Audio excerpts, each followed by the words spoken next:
Hi,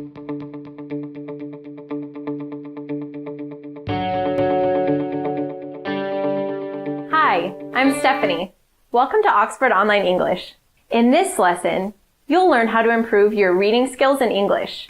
We'll show you the #1 mistake English learners make when they try to practice their reading in English and how to avoid it. You'll see a step-by-step plan that you can use to improve your English reading skills, and we'll give you several suggestions to improve your English reading level more quickly and efficiently. You heard just now that there's one big mistake that many English learners make when trying to practice reading. So what is it? And how can you avoid it? Here's a situation. Think about whether you've been here before. You start reading something in English. You can't understand a lot of it, and there are many unknown words. You start looking up every word you don't know in the dictionary. 30 minutes later, you're either asleep or you've read about 2 paragraphs.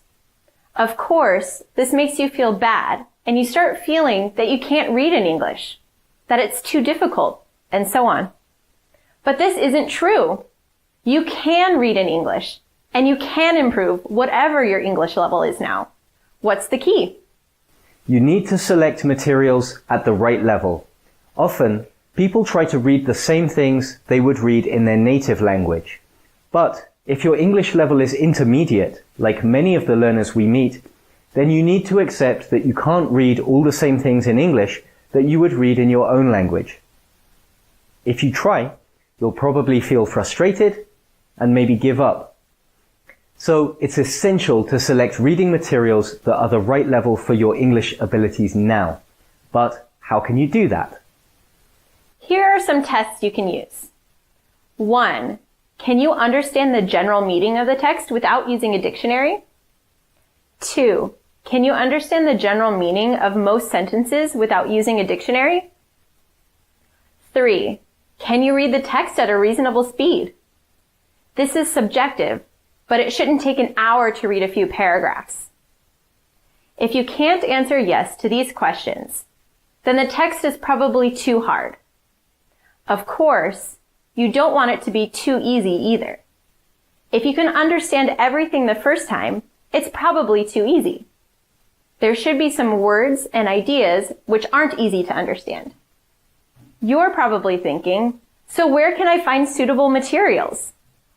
That's a hard question to answer because this depends on your level, your study goals, and your personal tastes. Here's one suggestion. Look for graded readers. Graded readers are books adapted specially for English learners. They take famous stories or even things like Shakespeare plays and adapt them for different levels. Naturally, there are many other sources of English reading materials. News websites, magazines, blogs, forums, books, journals, and so on. However, whatever you read, it should pass these tests. You should be able to read and understand most of the general ideas without using a dictionary or spending hours reading a short text. If you can get this right, then you've done the most important work. Remember that you don't have to finish reading everything you start. For this lesson, we're talking about reading in order to improve your English level. To do this, you need to find the right materials at the right level. Don't waste your time trying to read things which are much too difficult. So what's the next step? Let's get one thing clear.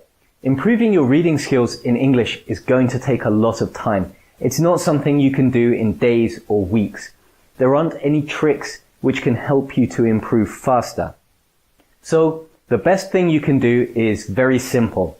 Read as much as possible. Spend as much time reading in English as you can. Also, variety is important in your reading practice. If you read the same kind of texts again and again, you'll get good at reading that kind of text. For example, if you only ever read news articles about economics, you'll get very good at reading news articles about economics. But you might find it difficult to read other styles of text on other topics. If you've seen our video about how to improve your listening, then you might recognize these ideas. That's because improving your reading and improving your listening need a similar approach. Let's make an example reading study plan together. But first, we want you to think about something. How many different things could you read in English? Pause the video and try to think of 5 things you could read. Make them as different as possible. Ready? Let's make a reading study plan together. There are 2 rules. 1. Do something every day. If you're very busy, try to do 5 minutes a day. 5 minutes is better than nothing. If you can do 10 minutes a day, do 10 minutes. If you can do more, but do something, even if it's just a little bit. 2. Do something different every day. If you read part of a novel one day, then read something different the next day. Also, try to find things you're interested in and that you really want to read. That way, it won't feel so much like studying, which will make it easier to do regularly. Anyway, here's a possible plan for 1 week. Monday, read 1 to 2 pages of a short story. Tuesday, read a blog post. Wednesday, read a BBC news article.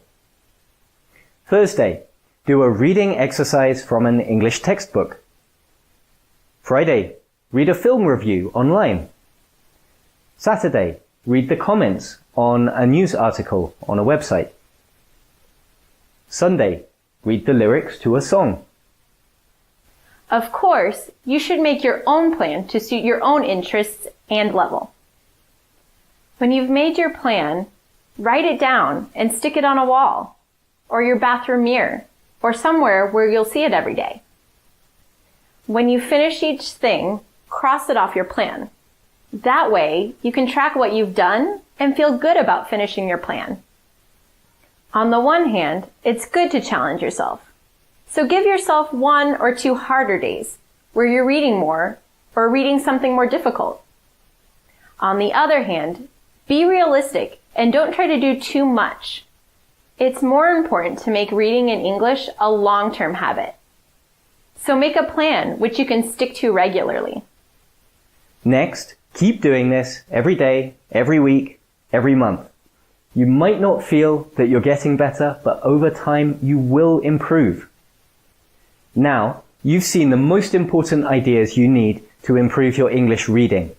There are a couple more points to think about. Let's look. Here's a situation. You're taking an English exam, maybe an IELTS exam. You have a reading text which is difficult for you. There are many words you haven't seen before and many sentences which you don't understand clearly. The clock is ticking. What can you do? Are there any tricks to make it easier to understand the text in this situation? Surely there must be some special techniques which make it easier, right?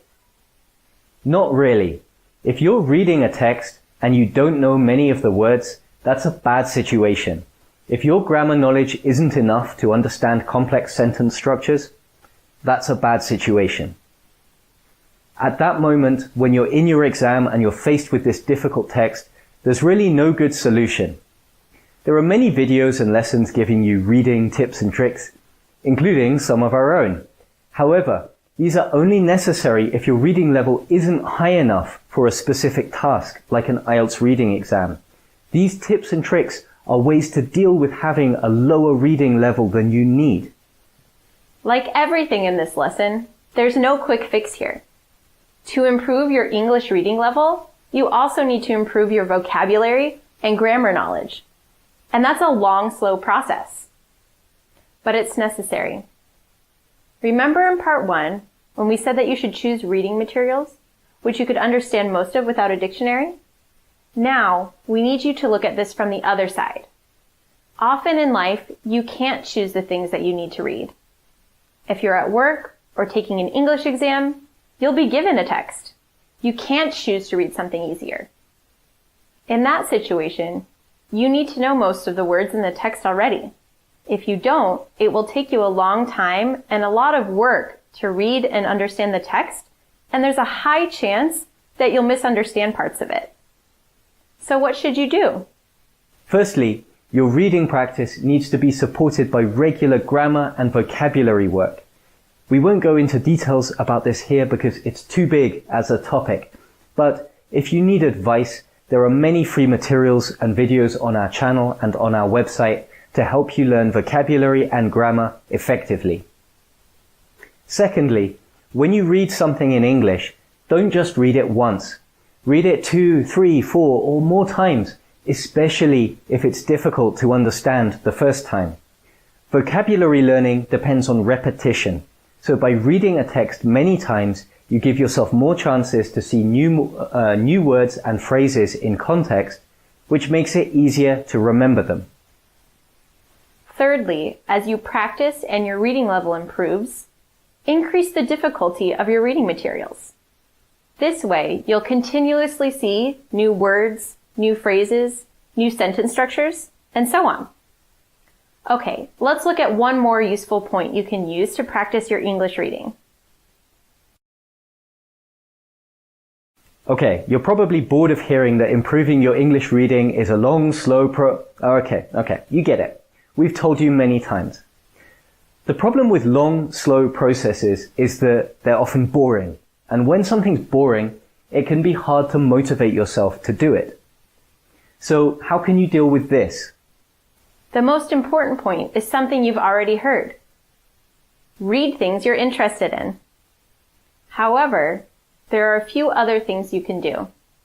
One idea is to set yourself challenges. For example, use a timer when reading something and set yourself a time limit. Try to read the whole text within that time. Or get a speed reading app. There are many available in the Apple Store or Play Store, including many free apps. These apps display text at a specific speed, so you have to read at the same speed. As you get better, you can challenge yourself by increasing the speed. Another good challenge is to read texts without a dictionary or any help. You shouldn't do this all the time, because it's useful to learn new vocabulary when you read, and you need a dictionary for this. However, sometimes it's good to practice without any help. It's also useful because this is often closer to real-life situations, where you might be under pressure and unable to look up every word you don't know. Follow these tips and your English reading level will improve. Remember that you need to be patient. Do you have any good tips to help others improve their English reading level? Please share your ideas in the comments. Thanks for watching. See you next time.